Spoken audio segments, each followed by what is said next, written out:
Pinakabagong long-range aircraft ng Pilipinas dumating na sa Clark International Airport. Ito ang una sa dalawang long-range aircraft na isinupply ng Israel sa bansa. Kinumpirma ng source na ito ang kauna-unahang proyekto sa ilalim ng pamumuno ng Departamento ng Depensa, Secretary Teodoro Jr. at President Marcos Jr. Alyansa ng Pilipinas at Canada handa ng lagdaan ng dalawang bansa habang pinapalakas ng Armed Forces of the Philippines ang kanilang puwersa. Pinapalakas din ng bansa ang pakikipag-alyado nito sa mga bansa na naniniwala ng West Philippine Sea ay para sa mga Pilipino. Resupply mission sa Ayungin Shoal tagumpay gamit ang armored supply vessel na MV Lapu-Lapu. Mangingisda, matindi ang pasasalamat sa presensya ng Philippine Coast Guard. Nagbigay ito ng isda bilang pagkilala sa proteksyon na ibinibigay nito sa mga Pilipino sa West Philippine Sea.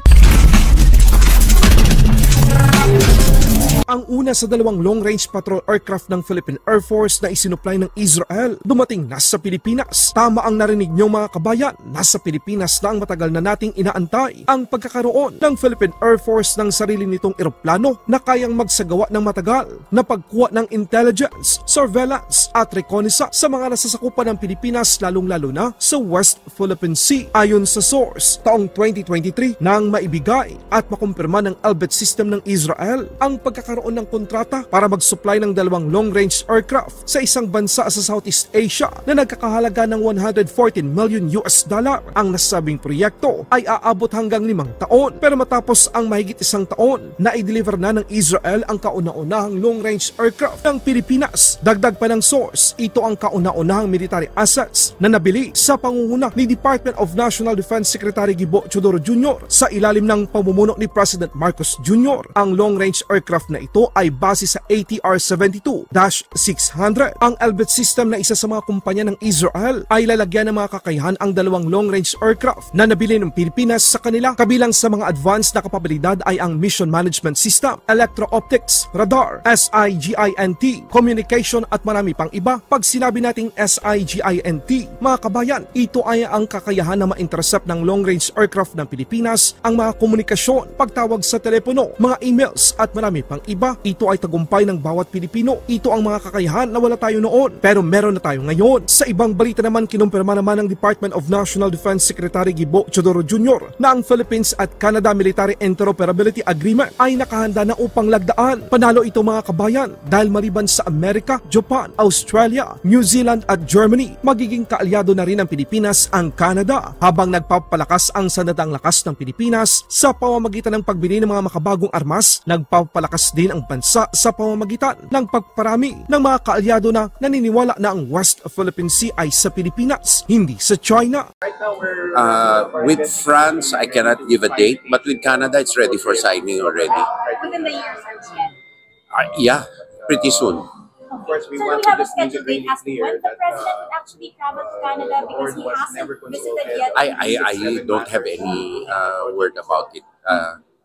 DFA will have that. Sa ibang balita naman, kakaibang estilo ng Pilipinas sa pag-resupply sa BRP Sierra Madre LS-57 sa Ayungin Shoal. Tagumpay sa mas pinatibay na resupply vessel na MV Lapu-Lapu na binalutan ng makapal na bakal para hindi ito masira kapag winatrakano ng China ang bida sa operasyong ito. Mga mangisdang Pilipino tuwang-tuwa naman kapag nandyan ang Philippine Coast Guard dahil napaparami ang kanilang huli. Lalo't binibili pa ngayon ng gobyerno ang huli nilang mga isda. Isang mangisda binigyan ng huling isda ang Philippine Coast Guard, tanda ng kanilang pasasalamat sa pagbibigay ng seguridad sa kanila sa oras ng kanilang paghanap buhay.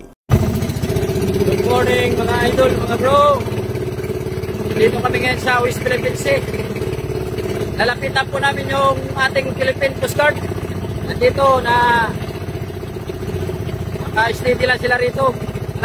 Malapit ito mga bro sa Bao de Masinloc. Dito sila sa gilid, mga 30 miles sa Bao de Masinloc. Ang numero ng Coast Guard ay, ang number ng Coast Guard 9701. Ang Philippine Coast Guard natin. Bibigyan po namin sila ng ulam mga idol, mga bro. Kusang loob po kami magbibigay sa kanila ng ulam. Sapagkat malaking tulong po sila sa amin. Pag nandito sa laot yung mga Philippine Coast Guard,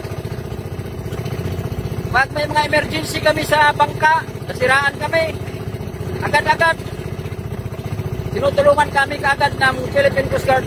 Hinihila kami pa uwi. Sama kami uwi. Hinihila kami kaagad nila.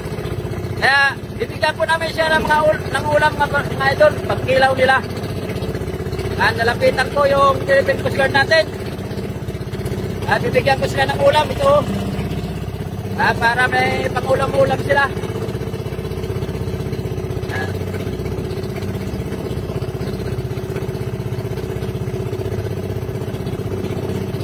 Usang loob lang po ito, idol. Hindi po sila tumawag sa amin para manghingi. Kami mismo ang nagbigay sa kanila. Dahil malaking tulong sila sa amin dito sa West Philippine Sea. Pag mayroong mga nasiraang makina, agad-agad tumutulong ito, Philippine Coast Guard natin. Kaya nagpapasalamat kami ng marami sapagkat nandito sila nag-iikot sa West Philippine Sea, sa laot. Nagpapasalamat kami ng marami.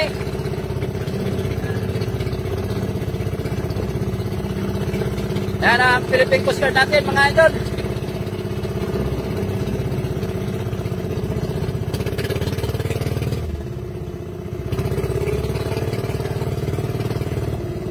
Bigyan namin siya ng pangulam.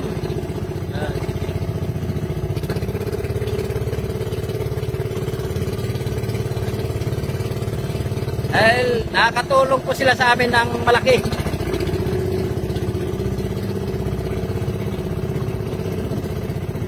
Ito na kami mga idol.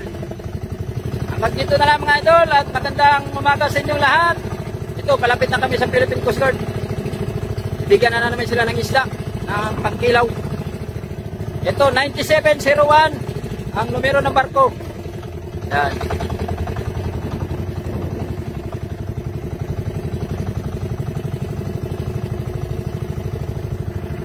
Good morning, good morning. Laban Pinas.